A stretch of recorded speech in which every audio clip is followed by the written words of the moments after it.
En aquest vídeo mostrarem una mica o explicarem què són les raons trigonomètriques inverses. L'activitat 7 bàsicament és una explicació teòrica. Amb aquesta explicació teòrica que copieu a la llibreta en teniu prou. El que passa que aquest vídeo pretén explicar-vos això. Fixeu-vos que vam definir que era el sinus, el cosinus i la tangent. I aquí t'està definint les raons trigonomètriques inverses. Si recordeu, teníem diverses maneres de definir-ho. És a dir, nosaltres vam definir l'altre dia el sinus d'aquest angle, el sinus d'alfa, com a el catet oposat partit per la hipotenusa. D'acord? I ara aquí t'està definint la cosecant, que seria la hipotenusa partit pel catet oposat, o sigui, al revés del que és aquí. O sigui, el catet oposat, la hipotenusa partida pel catet oposat. Això és el mateix que fer 1 partit pel sinus. O sigui que si tu calcules el sinus, com l'altre dia vam explicar, fent 1 dividit pel sinus, trobes la cosecant. Per això se li diu raó trigonomètrica inversa. L'altre dia vam definir el cosinus d'aquest angle com el catet adjacent partit per la hipotenusa. I aquí et defineix la secant com la hipotenusa partida pel catet adjacent. És a dir, 1 partit pel cosinus d'alfa. Si et demanen trobar la secant, només trobant el cosinus, 1 dividit per aquest cosinus ja et donarà aquesta secant. I la cotangent, l'altre dia vam trobar la tangent. La tangent d'alfa és el catet oposat partit pel catet adjacent. Aquest catet d'alfa, aquest catet partit per aquest. Doncs si els posem al revés, el catet adjacent partit pel catet oposat, tenim la cotangent, d'acord? Que seria 1 dividit per la tangent. Això us ho dic perquè a la calculadora no trobareu les tecles de cosecant, tangent. Les tecles de cosecant, secant i cotangent no les trobareu. Si mireu una calculadora qualsevol, aquí la teniu, les úniques tecles que apareixen són sinus, cosinus i tangent.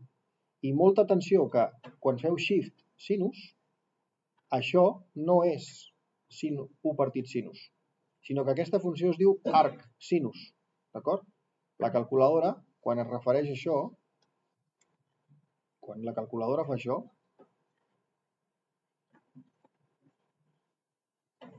quan la calculadora diu això, no s'està referint a aquestes funcions. S'està referint a la funció arc sinus. És a dir, la funció que si li dones un sinus et diu l'angle. D'acord? En canvi aquestes no. Llavors què diantre són aquestes? Anem a donar-los un sentit. Per això us he fet aquesta ajuda. A banda d'aquest vídeo veureu que teniu una sèrie d'ajudes o de fet un enllaç a les ajudes de l'activitat 7. Teniu un enllaç, un serà el del vídeo, que encara no l'hem fet, i l'altre és esquema gràfic de les raons trigonomètriques. Aquí les teniu totes, d'acord?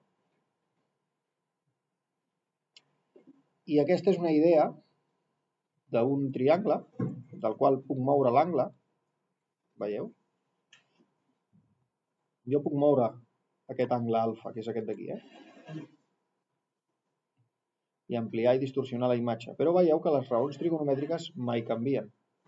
És a dir, aquest és el cercle unitat, d'acord? Per tant, quan tinc el cercle unitat, la distància entre el centre i aquest punt és 1. I per tant, com que el radi val 1, si jo sé que el sinus d'aquest angle és aquesta part vertical entre la hipotenusa d'aquest triangle rectangle, aquest és l'angle de 90 graus, vol dir que això val 1. Per tant, això entre 1 és directament això.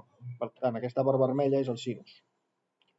Aquesta part negra és el cosinus, perquè el vam definir com el catet adjacent a l'angle dividit per la hipotenusa, però la hipotenusa val 1. D'acord? Per tant, aquí està l'explicació de que això sigui el sinus i això sigui el cosinus. La tangent, us explicaré més endavant, però ja, si voleu, ho interpreto, és justament la recta que és tangent a aquest cercle unitat. Veieu? Si jo faig una recta tangent al cercle unitat i estiro aquesta hipotenusa, aquesta distància és la tangent. Justament perquè, fixeu-vos, això val 1 i vam definir que aquest triangle, aquesta alçada entre aquesta base, era la definició de tangent. El catet oposat partit pel catet contigu o catet adjacent. I això és tangent. Val? Això és la tangent. Una interpretació de secant seria justament tota aquesta distància. Val? I això és l'invers del cosinus.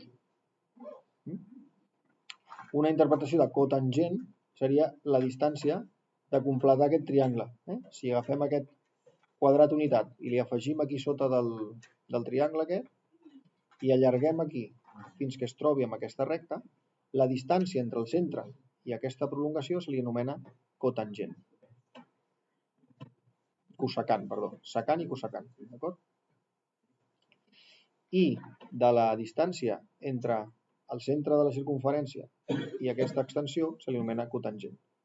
La cotangent és inversa de la tangent, la secant és inversa del cosinus i la cosecant és inversa del sinus. Es pot veure numèricament, però també es pot veure geomètricament. Val? És una ajuda per veure què són aquestes longituds. Val? I per què ens poden servir a l'hora de calcular coses en problemes de la vida quotidiana. I fins aquí el vídeo.